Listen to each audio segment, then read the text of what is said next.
baby, don't leave me during this night. Umukobwa ati, you say? Urimo uravuga ngo ngo Steve, please mbwira, what are you saying? Steven ati, bebe, winsiga muri iri joro njyenyine, please, ndagukeneye. Undi nawe ati, okay, urankeneye, unkeneye iki? Dushaka kumbwira iki icyo unkeneyeho cyari cyo cyose, kubera ko nta mwanya mfite wo kuzongera guhura nawe. Steven ati, please, Linda ati, mbwira ndi kukumva. Ese do you think ko napfuye amatwi ku buryo ubanza kumpamagara nk'inshuro nka 20? Ariko Steve, I did each and everything. Nakoze buri kimwe cyose ngo dukundane. Nataye akazi kanjye, nakoze buri kimwe cyose kugira ngo ubikame ngo umugabo w'inzozi zanjye, ariko still n'ubu ngubu uracyambabaza. Steven, ni gute wambwira ngo amafaranga nabwo yarenga miliyoni 10 mu munsi umwe ngo urayamaze? Steven ati, basi mbabarira.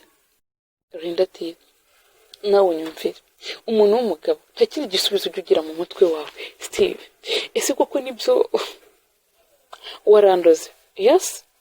Steven ati, Linda, nuko utabyumva, ariko basi gerageza ugabanya umujinya. Linda ati, asira ukubwira ndi? Naringize undi muntu wenda uri kubwira. Steven ati, Linda, gerageza ugabanya umujinya. Linda ati, Steve, nta kintu kimwe uri kumbwira nshobora kumva. Steve, you know dufite abana. Steve, ntabwo ushobora kumva buryo kimbabaye. Ese Steve, amafaranga naguhaye wayakoresheje iki ko utari kumbwira? Steven ati, Linda, wait a moment. Ese basi wakihangana ukareka kurakara? Linda ati, Steve, wayajyanye mu bagore, sibyo? Steven ati, umugore wanjye nkunda ntabwo njya nguca inyuma, kandi I'm serious in this issue, kubyo nashobora no gutekereza kubikora. Linda ati, none niba utanca inyuma amafaranga yagiye ngaho yazane? Steven ati, Linda, nakubeshya amafaranga bayanye. Sincerely speaking, amafaranga bayanye, and I'm so sorry. Ubyumve gutyo mbikubwiye, izindi purpose zo kukubwira ko amafaranga nyine.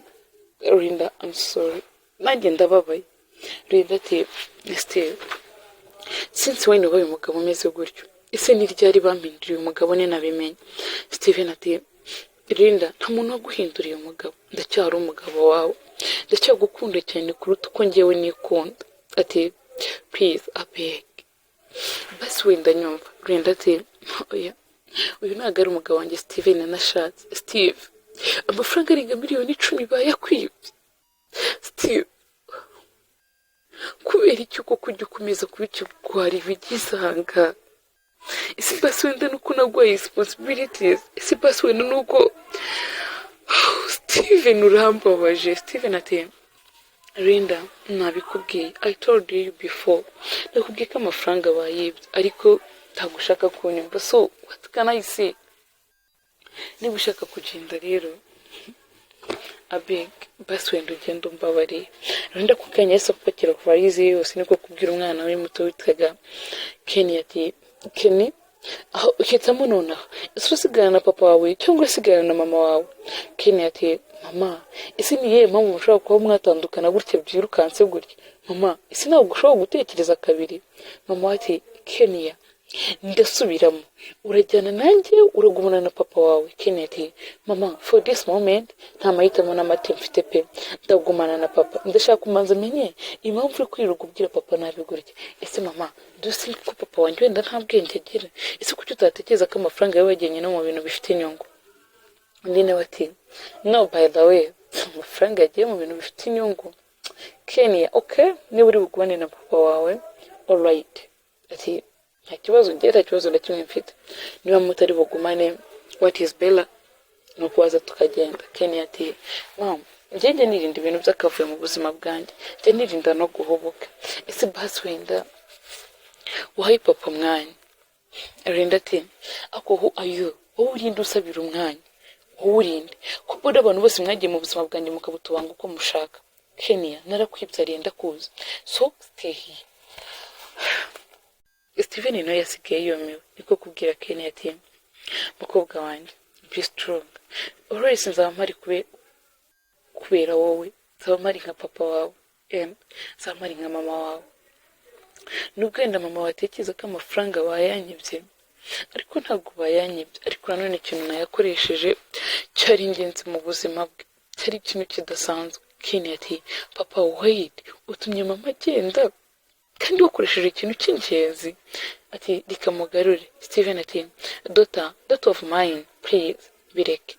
Agomba kureactinga hasheri, agomba gutekereza ko ndi umunyamafuti, and since ndabizi neza ko ntari umunyamafuti, I know it correctly, ndabizi neza ko nta kosa na rimwe mfite, ndabizi neza ko whatever you do always bari guteganyiriza ejo hazaza hanjye. Ati Kenya we mwihorere, igisubizo cy'uko ntari umugabo w'ikirwari azakibona vuba ahangaha. Kenya ati papa basi wena niwakoze ikintu cy'ingenzi, wakoze cyane, ngaho reka njye gukora homework.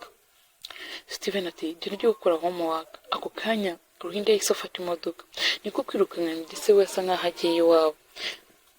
Ruhinda ati ariko se ko mbona nta n'umuntu n'umwe unyitayeho, kugeza n'uwo Steven atarampamagara ngo ngaruke. Ati reka nitahire njye mu rugo. I know icyo nzi cyo ni uko buri kimwe cyose kiraza kugenda neza. Ako kanya Ruhinda yageze iwabo, akihagera niko gusanga nta muntu uhari. Mu guhamagara telefone ati Sharinda visori kabisa, mama yari yakoze accident, ubu tuvugana ari mu bitaro, ameze nabi pe, ndetse yewe hari habuze umuntu umugurira umutima kuko umutima we warangiritse cyane, ariko twabonye umuntu yaduhaye amafaranga arenga miliyoni 20, yaguze umutima mama wawe, gusa ubu ngubu ameze nabi, icyo twizeye nuko ari buze gukora. Ruhinda ati mama umutima kuwugura, ibi bintu bihuriye hehe? Rino n'agahinda kenshi ati ariko sister nk'ibyo bintu buri kumbwira urumva bishoboka koko?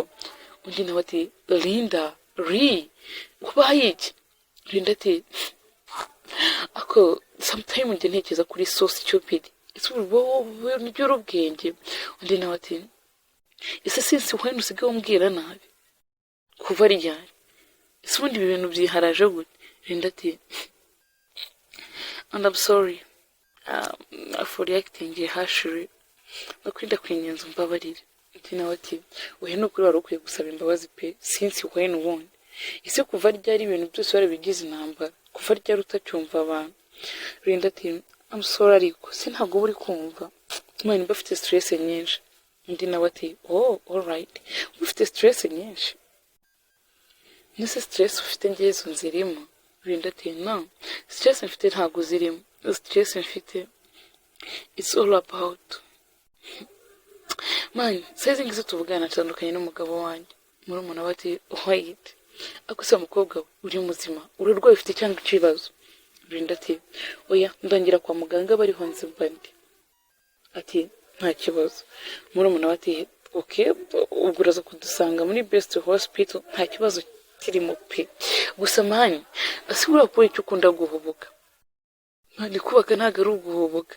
Ese buriya Linda ati ese ubundi ugura gutekereza ko nahubutse nasenye urwari rwubatse? Se buriya ati ntarwo rwubatse rwose, ntusigire unabitekereza. Murumuna we ati nyamaze wahubutse. Ati Linda nshuti yanjye, ati nako utegetse yakusivuye ati dusanga aho kwa muganga.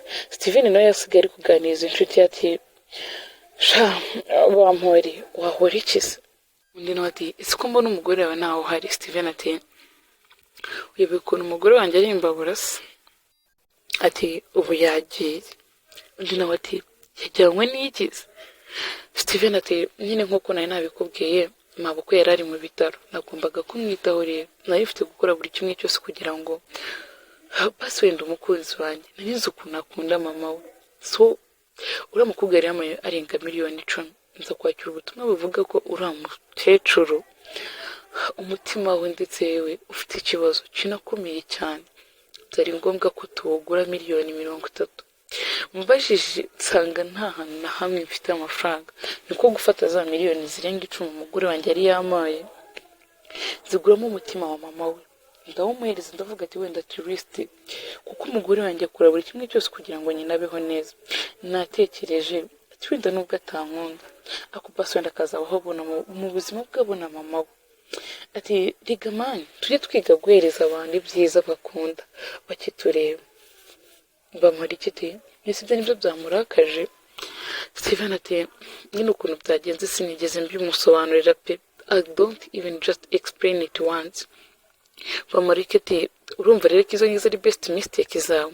Steven ati nari mbizi ko nta kundi kuntu wambwira, ariko baby nako bro ntago ari mistake, kubera ko njyewe ushaka gukora ibintu byanjye neza, akibaza umugore ako kanya niba akubujije ngo imari wazanye rero ukamubwira ati nayo, ahita asakuza cyane reacting hashiri akubwira uburyo acura umugabo w'ikigoryi nka amafaranga wayajyanye mu bagore.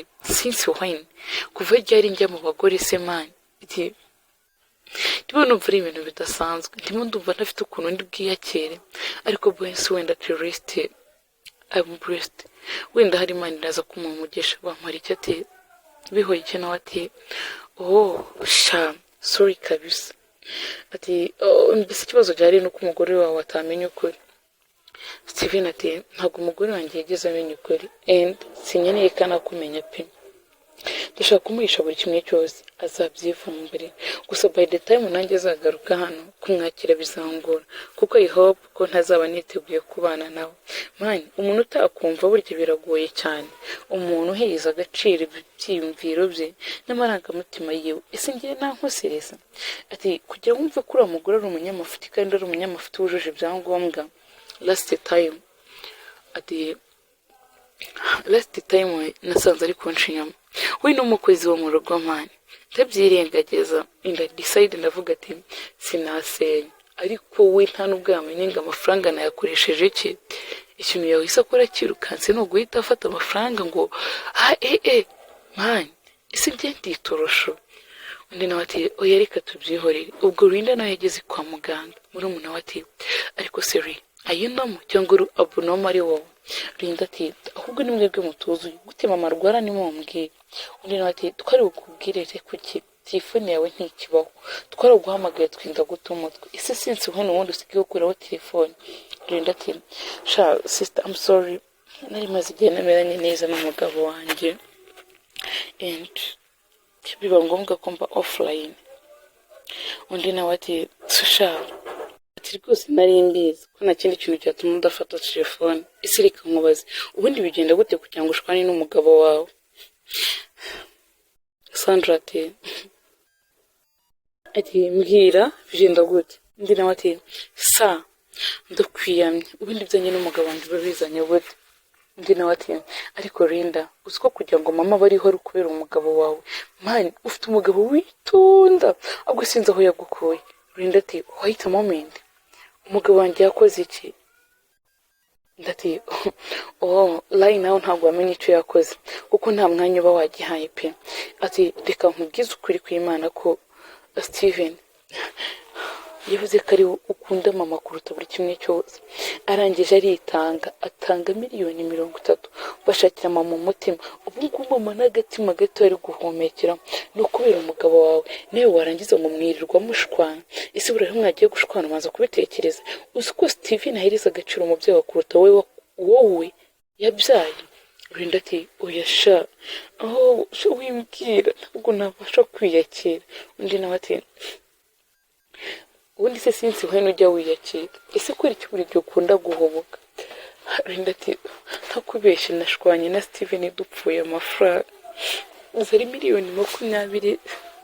$20,000,000 namuhaye, wasanga amafaranga namuzizaga yaraje akayahereza mama gutyo kugira ngo akire. Undi nawe ati Linda I told you before, ibintu byo guhubuka si byiza. Ati by the time ukomeje kubaka urugo gutyo uri guhubuka, icyo nzi cyo nuko utazigera urwubaka. Ese man utekereza ko abantu bose bareka kuvuga atari uko baba badafite ibyo kuvuga, ahubwo sometime biba ngombwa ko umuntu aceceka kuvuga. Ati rero ndakwinginze don't ever try to do these things again. Linda ati basi wenda mpamagara Steven. Linda agiye hamagara Steven yahise amubwira ati hi umeze ute mugore mwiza? Linda ati Steve I'm so sorry no kuri namenye whatever. Steven ati byari ngombwa kumenya buri kimwe cyose ariko kimenye igihe cyarenze, igihe cyagiye ntabwo kijya cyongera kugaruka. Gusa warakoze kumbyarira umwana. Ubu se izi ngizi tuvugana twafashe transport twagiye muri Amerika. Ndamye nashidikanya ko gift naguhaye ni gift idasanzwe. Ukunda mama wawe ndabizi pe. That is why I did this. Ati uzabire mama w'umwana mwiza. Ati kandi see you. Tuzahora tugukumbura. Linda yabuze icyo gukora niko kubwira murumuna we ati oya ntabwo ndi kubyizera. Murumuna we ati ibi byose ni amakosa, ni ingaruka z'amakosa yawe. Ati rimwe yuzo kuba watekereje kabiri mbere y'uko uvuga ndetse mbere y'uko ufata n'umwanzuro, ntabwo ibi byose babikubayeho, ariko icara wige nyine, icara wakira ingaruka z'amakosa yawe.